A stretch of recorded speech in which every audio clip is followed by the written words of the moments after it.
आ गए हैं सत्ता में और हम लोग आराम से बैठे हुए हैं बिहार में।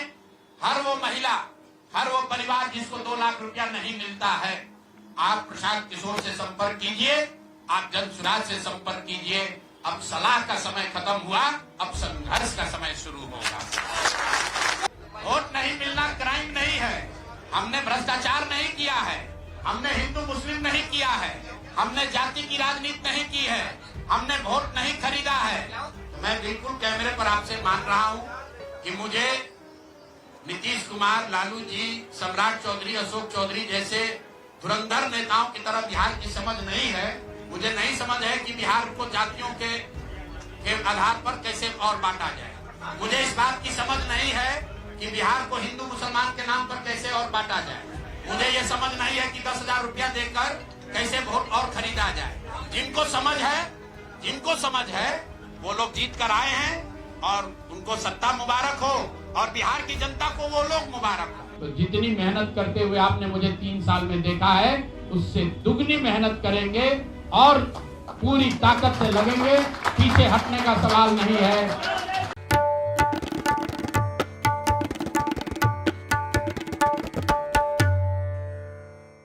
ये जो कागज देख रहे हैं, इस कागज में लिखा है कि Nitish Kumar will not be the CM of Bihar, यानी नीतीश कुमार बिहार के मुख्यमंत्री नहीं होंगे अगले, और जेडीयू 25 से नीचे आ जाएगी, यानी 25 सीटों से कम आ जाएगी। और नीचे खुद प्रशांत किशोर ने दस्तखत किए थे। प्रशांत किशोर ने हमें 21 अक्टूबर को ये इंटरव्यू दिया था जिसमें उन्होंने खुद दस्तखत किए थे। ये उसी की पर्ची है जो हम आपके सामने लेकर के खड़े हैं। और प्रशांत किशोर ने कहा था कि अगर ऐसा नहीं हुआ तो वो राजनीति से संन्यास ले लेंगे। आदाब, नमस्कार, द रेड माइक में आपका स्वागत है। मैं हूं सौरभ शुक्ला। तो ये सवाल लगातार उठ रहा था कि क्या प्रशांत किशोर राजनीति से संन्यास ले लेंगे, क्योंकि उन्होंने खुद हमें भी और कई और लोगों को लिख करके दिया कि नीतीश कुमार मुख्यमंत्री नहीं होंगे, जेडीयू 25 से कम आ जाएगी, वगैरह वगैरह। तो प्रशांत किशोर ने साफ कर दिया है कि वो राजनीति से संन्यास नहीं लेने वाले हैं। उन्होंने मंगलवार को पटना में एक प्रेस कॉन्फ्रेंस की और उन्होंने अपने आगे के राजनीतिक भविष्य के बारे में लोगों को बताया। इस प्रेस कॉन्फ्रेंस में प्रशांत किशोर ने माना कि जनता ने उन्हें नकार दिया। वो शुरुआत में तो थोड़े से हम्बल नजर आए, लेकिन प्रेस कॉन्फ्रेंस जैसे जैसे आगे बढ़ती गई वैसे वैसे जो उनका एक तरीके का कह लीजिए इंटिमिडेट करना हो या एरोगेंस हो या थोड़ा बड़ बोलापन हो, वो नजर आने लगा। देखिए, इसमें कोई शक नहीं कि प्रशांत किशोर मुद्दों की राजनीति की बात कर रहे थे, कोई शक नहीं है। प्रशांत किशोर ने मेहनत की, 3 साल पदयात्रा की, उसमें भी कोई शक नहीं है। लेकिन जनता ने उन्हें नकार दिया। 243 सीट्स पर चुनाव लड़े, 4 कैंडिडेट उनके पहले ही बैठ गए, 239 सीट्स पर लड़े और उन्हें 3.5% वोट मिला। 3.5%। उनके 99% कैंडिडेट्स तो अपनी जमानत भी नहीं बचा पाए। यानी प्रशांत किशोर, जिनकी चर्चा बहुत ज्यादा थी लेकिन असर ना के बराबर रहा। और चर्चा इसलिए थी क्योंकि वो लिख लिख के ऐसी बड़बोली बातें करने लगे, ऐसी भविष्यवाणियां करने लगे। तो ये भविष्यवाणियां, ये सब मीडिया स्टंट बन करके ही रह गया, जमीन पर वो नजर नहीं आए। लेकिन प्रेस कॉन्फ्रेंस में उन्होंने कहा कि वो किसी पद पे ही नहीं है, तो संन्यास क्या लें। बता दें आपको कि जेडीयू के माफ कीजिएगा जनसुराज के राष्ट्रीय अध्यक्ष उदय सिंह हैं और प्रशांत किशोर संस्थापक सदस्य हैं। तो पार्टी में ऐसा कोई पद नहीं है जो वो इस्तीफा दे दें। और उन्होंने ये भी कहा कि वो बिहार छोड़ने वाले नहीं हैं। उन्होंने कहा कि लोग कह रहे थे कि बिहार छोड़ देंगे, तो बिहार नहीं छोड़ रहे हैं, बिहार में रहेंगे। और उन्होंने कहा कि हमने ये भी कहा था कि बिहार की लोगों की बात हम कहना नहीं छोड़ेंगे। उन्होंने कहा कि हम अपनी बात पर कायम हैं। और उन्होंने कहा कि जो 2 लाख रुपए का वादा किया है, क्योंकि जो 10,000 रुपए आए हैं वो इस एवज में आए हैं कि आप कोई स्टार्टअप प्लान दीजिए, ये 10,000 रुपए उसकी पहली किस्त है, फिर आपको 2 लाख रुपए दिए जाएंगे। तो वो कह रहे हैं कि 40,000 करोड़ से ज्यादा की सरकारी स्कीमों के जरिए लोगों को पैसा दिया और यही वजह है कि वो नतीजा आया। तो पहले तो आपको सुनवाते हैं कि राजनीति छोड़ने और संन्यास लेने के अपने बयान पर पलटते हुए प्रशांत किशोर ने क्या कहा। लेकिन एक बात तो बिल्कुल स्पष्ट है कि पहली बार स्वतंत्र भारत के इतिहास में और खासकर बिहार में पहली बार ऐसा हुआ है कि कोई चुनाव जिसमें सरकार ने करीब करीब 40,000 करोड़ रुपया जनता के पैसे को खर्च करने का वादा किया है। और मुझे लगता है कि वही एक कारण है जिसकी वजह से एनडीए को इतना बड़ा बहुमत मिला है। मैं सिर्फ आपके ध्यान में लाना चाहता हूं कि 10,000 रुपए की बड़ी चर्चा हो रही है। लोग बता रहे हैं कि 10,000 पर लोगों ने वोट बेच दिया। बिल्कुल नहीं है, ये बात सही नहीं है। मेरा आज भी ये यकीन है कि 10,000 रुपए के लिए बिहार के लोग अपना वोट, अपना बच्चों का भविष्य नहीं बेचेंगे। अगर 10,000 रुपए को आप जोड़िएगा तो प्रतिदिन 5.5 रुपया हुआ। 5.5 रुपए में कौन अपना वोट बेचेगा? लोगों ने 10,000 रुपए के लिए सिर्फ वोट नहीं बेचा है।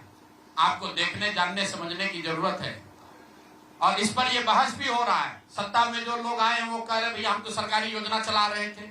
जो विपक्ष में है वो कह रहा है हम योजना नहीं चला रहे थे, आप पैसा देके वोट खरीद रहे थे। इसका कोई अंत नहीं है, इस बहस का कोई अंत नहीं है। चुनाव आयोग पर लोग टीका टिप्पणी कर रहे हैं, वो चुनाव आयोग का विषय है। बिहार के बेटा होने के नाते, बिहार के नागरिक होने के नाते मेरा बस एक ही प्रश्न है। हर विधानसभा क्षेत्र में 60 से 62,000 लोगों को कम से कम 10,000 रुपया सीधे तौर पर सरकार ने दिया है। तो प्रशांत किशोर को आपने सुना। तो प्रशांत किशोर हमेशा की तरह वो तमाम बातें कर रहे हैं। वो कह रहे हैं कि अब वो बिहार नहीं छोड़ेंगे, सलाह का टाइम चला गया, अब संघर्ष का वक्त है। उन्होंने एक टोल फ्री नंबर भी दिया है कि जिन लोगों को अब 2 लाख रुपए ना मिले, जिन महिलाओं को 2 लाख रुपए ना मिले जो वादे किए गए हैं, तो वो उस टोल फ्री नंबर को फोन करें। उस तो जनसुराज के लोग, प्रशांत किशोर, वो लोग वहां उनके घर पहुंचेंगे और जाके सरकारी अधिकारियों से मांग करेंगे कि वो 2 लाख रुपए उन महिलाओं को दें जिन्हें पहली किश्त के रूप में 10,000 रुपए दिए गए। प्रशांत किशोर ने यह भी कहा कि अगर ये 10,000 रुपए ना दिए जाते और 2 लाख रुपए आगे देने का वादा ना किया जाता है तो शायद नीतीश कुमार 25 सीटों तक नहीं पहुंचते, जो इन्होंने अपनी प्रेस कॉन्फ्रेंस में कहा। उन्होंने कहा कि हमने स्पष्ट कहा था कि नीतीश कुमार की सरकार जिस योजना के तहत ये पैसा देने की बात कर रही थी उसके गैजेट को देख लीजिए। उसमें यह नहीं कहा कि वन टाइम पेमेंट है। योजना के तहत 10,000 रुपए दिया जा रहा है। अगर आप स्वरोजगार का काम करेंगे तो 2 लाख रुपए तक दिया जाएगा। तो ये बात उन्होंने अपनी प्रेस कॉन्फ्रेंस में कही। तो जरा सुनिए कि उन्होंने कैसे नीतीश सरकार को फिर से घेरना शुरू कर दिया है। वो कह रहे हैं कि वो जनता के बीच रहेंगे, जनता के बीच जाएंगे, मुद्दों की बात करेंगे। तो ये उनका ये बयान सुनिए। आपका अगर ये सवाल है कि 25 सीट की बात है, बिल्कुल 25 सीट से ज्यादा नीतीश कुमार को ना आना चाहिए था, ना आता। एक ही फैक्टर है, ये पैसा बांटकर जो वोट आपने खरीदा है, खरीदने का आप पर इल्जाम है। तो इसको आप इतने 20 साल से आप मुख्यमंत्री हैं, तो आप इस इल्जाम को धो दीजिए। अगले 6 महीने में 1.5 करोड़ लोगों को, 1.5 करोड़ परिवार को स्वरोजगार की व्यवस्था कर दीजिए। और अगर नहीं कीजिएगा तो हम लोग यहीं पर हैं। मैं आपके सामने एक नंबर जारी कर रहा हूं, मेरा अपना व्यक्तिगत ऑफिस का 91,216 91,216। जितने लोग हैं जिनको भी 10,000 रुपया का बयाना नीतीश कुमार सरकार ने, अधिकारियों ने जीविका की दीदियों के माध्यम से दिया है, इस आश्वासन के साथ कि अगर आप नीतीश कुमार को, एनडीए को वोट देंगे तो आपको 2 लाख रुपया 6 महीना में मिलेगा। तो मेरे भाई अब समय चालू हो गया, आप आ गए हैं सत्ता में और हम लोग आराम से बैठे हुए हैं बिहार में। हर वो महिला, हर वो परिवार जिसको 2 लाख रुपया नहीं मिलता है, आप प्रशांत किशोर से संपर्क कीजिए, आप जनसुराज से संपर्क कीजिए। अब सलाह का समय खत्म हुआ, अब संघर्ष का समय शुरू होगा।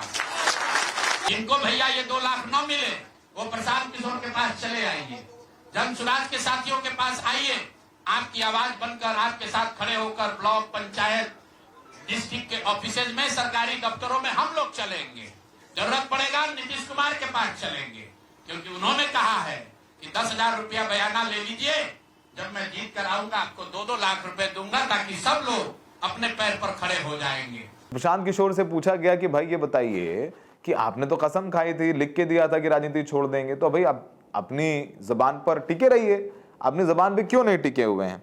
तो उन्होंने कहा कि बिहार में 30-35 साल से जाति की राजनीति हुई है, हमने जाति का जहर फैलाने का कोई गुनाह नहीं किया, हिंदू मुस्लिम फैलाने का गुनाह नहीं किया। जो लोग ये कहते रहे हैं कि वो जीत भी गए हैं तो जवाब देना ही पड़ेगा। चक्रव्यूह को उदाहरण देते हुए पीके ने कहा कि जीत तो जन स्वराज की ही होगी, कमियों को सुधारकर उतनी ताकत से फिर खड़े होंगे। हम बिहार नहीं छोड़ेंगे, हमारी बिहार सुधारने की जो जिद है उससे पीछे नहीं हटने वाले। जितनी मेहनत करते 3 साल आपने देखा, उससे दोगुनी मेहनत करेंगे। जब तक बिहार को सुधारने के संकल्प को पूरा ना कर लें, पीछे हटने की कोई सवाल ही नहीं है। तो प्रशांत किशोर बिहार छोड़ने की जो बातें आ रही है तो उस पर उन्होंने विराम लगा दिया। तो ना वो संन्यास ले रहे हैं, ना वो बिहार छोड़ने की कोई मंशा रखते हैं, जो उन्होंने साफ कर दी। सुनिए क्या कहा उन्होंने। जो दोष है वो मेरा है, इसलिए मैं आपसे विनम्रता से आपसे माफी मांगता हूं कि मैं आपके सपनों के अनुसार, आपके सोच के अनुसार वो व्यवस्था बनाने में नाकामयाब रहा हूं। और प्रायश्चित के तौर पर मैं आज से 2 दिन के बाद 20 तारीख को गांधी वितिहरवा आश्रम में जो रास्ता गांधी जी ने बताया है, मैं अपने लोगों को, बिहार के लोगों को ये नहीं समझा पाया कि किस बात पर उनको वोट देना चाहिए, क्यों उनको नई व्यवस्था बनानी चाहिए। तो प्रायश्चित के तौर पर मैं अपने से वितिहरवा आश्रम में 1 दिन का मौन उपवास रखूंगा। जो भी जन स्वराज के साथी हैं वो जहां पर हैं वहां अगर वो समझते हैं कि हम लोग के प्रयास में, सोच में जो कमी रह गई उसको सुधार के लिए प्रायश्चित के तौर पर हम लोग 1 दिन का सामूहिक उपवास रखेंगे। मैं खुद वितिहरवा, गांधी आश्रम वितिहरवा में रहूंगा। 24 घंटे का एक उपवास रखेंगे। कुछ भी कमी है उसको सुधारा जाएगा और उतनी ही ताकत से फिर खड़े होंगे। कुछ लोग ये सोच रहे हैं कि मैं बिहार छोड़ दूंगा, तो आपका ये भ्रम है। अंग्रेजी में एक फ्रेज है, you are not defeated till you quit. जब तक आप छोड़ेंगे नहीं तब तक आप हार नहीं सकते हैं। तो प्रशांत किशोर की और जन स्वराज में मेरे साथ जुड़े हुए साथियों की बिहार सुधारने की जो जिद है, उस जिद के सामने दूसरा कुछ भी इस जीवन में नहीं है। उस जिद से पीछे हटने वाले नहीं हैं। पूरी ताकत से, पूरी ईमानदारी से। लोग कह रहे हैं कि मैंने 3-3.5 साल में बहुत मेहनत किया है, तो जितनी मेहनत करते हुए आपने मुझे 3 साल में देखा है, उससे दुगनी मेहनत करेंगे और पूरी ताकत से लगेंगे। पीछे हटने का सवाल नहीं है। जब तक बिहार को सुधारने के अपने संकल्प को पूरा न कर लें, तब तक पीछे हटने का कोई सवाल ही नहीं है। तो आपने सुना, वो कह रहे हैं कि वो कहीं नहीं जा रहे हैं। उन्होंने कहा कि लेकिन वो प्रायश्चित करेंगे। जो उन्होंने बातें कही, वो चुनाव हारे, जो जनता ने उनको नकार दिया, उसके लिए वो प्रायश्चित करेंगे। तो प्रायश्चित के तौर पर उन्होंने कहा है कि 20 तारीख को वो गांधी जी के पद चिन्हों पर चलते हुए वो और जन स्वराज के तमाम कार्यकर्ता 24 घंटों के लिए अनशन करेंगे, उपवास रखेंगे। तो ये प्रशांत किशोर का प्रायश्चित है, 24 घंटे का उपवास। ना वो बिहार छोड़ रहे हैं, ना वो राजनीति छोड़ रहे हैं, क्योंकि उन्होंने खुद ये लिख के कहा था कि वो संन्यास ले लेंगे अगर नीतीश कुमार सीएम बन जाए दोबारा, या फिर जेडीयू की 25 सीटें से ऊपर आ जाए। तो दोनों ही प्रेडिक्शंस गलत हुए और प्रशांत किशोर की जो क्रेडिबिलिटी है उस पर भी दाग लग गए, सवालिया निशान उठ गए। लेकिन इतनी बुरी हार के बाद भी प्रशांत किशोर कॉन्फिडेंट और ओवर कॉन्फिडेंट नजर आते हैं। शायद हमने जैसा कहा कि मेहनत में कोई कमी नहीं रही, लेकिन उनका जो अप्रोच है वो एक बड़ा सवाल खड़ा करता है उनके परफॉर्मेंस को लेकर के। प्रशांत किशोर ने उदाहरण भी दिया कि इमरान खान जब जो पाकिस्तान में प्रधानमंत्री भी रहे, अभी जेल में है, क्रिकेटर थे, उन्होंने कहा कि जब उन्होंने अपनी पार्टी शुरू की थी तो तब वो खुद 7 जगह से चुनाव लड़े थे और 7 जगह से इमरान खान हार गए थे, लेकिन उसके बाद उनका रिवाइवल हुआ और प्रधानमंत्री बने। तो ऐसे तमाम उदाहरणों के साथ प्रशांत किशोर आज प्रेस कॉन्फ्रेंस में हाजिर हुए थे। कुछ और बातें प्रशांत किशोर ने कही हैं, वो भी हम आपको सुनवाएंगे। लेकिन 100 बात की एक बात यह है कि प्रशांत किशोर अपने बातों पर नहीं टिके रह पा रहे, ना संन्यास ले रहे हैं, ना वो बिहार छोड़ रहे हैं, ना राजनीति छोड़ रहे हैं। तो फिर उनके लिखे हुए बातों का, उनके लिखे हुए दावों का क्या मोल? क्या बिहार की जनता उन पर विश्वास करेगी, उनके वादों पर मुतमईन रहेगी? एक बहुत बड़ा सवाल है। लेकिन कम से कम प्रशांत किशोर ये तो कह रहे हैं कि वो आगे संघर्ष करते रहेंगे। फिलहाल प्रशांत किशोर ने एक कोशिश की थी बिहार में, वो असफल रहे, खुद चुनाव नहीं लड़े। अगर लड़ते तो शायद कुछ और नतीजे होते। अरविंद केजरीवाल से उनकी हमेशा तुलना की जाती रही, लेकिन अरविंद केजरीवाल ने शीला दीक्षित को हराया था। जब उन्होंने हराया तब 8 सीटें आई थी, लेकिन जब लोगों ने देखा कि अरविंद शीला को हरा सकते हैं और दोबारा चुनाव हुए तो वो 60 के ऊपर आ गए। तो वो कहीं ना कहीं काम प्रशांत किशोर नहीं कर पाए, चुनाव नहीं लड़े, बड़बोले हैं, दावे ज़्यादा हैं, परफॉर्मेंस कम है।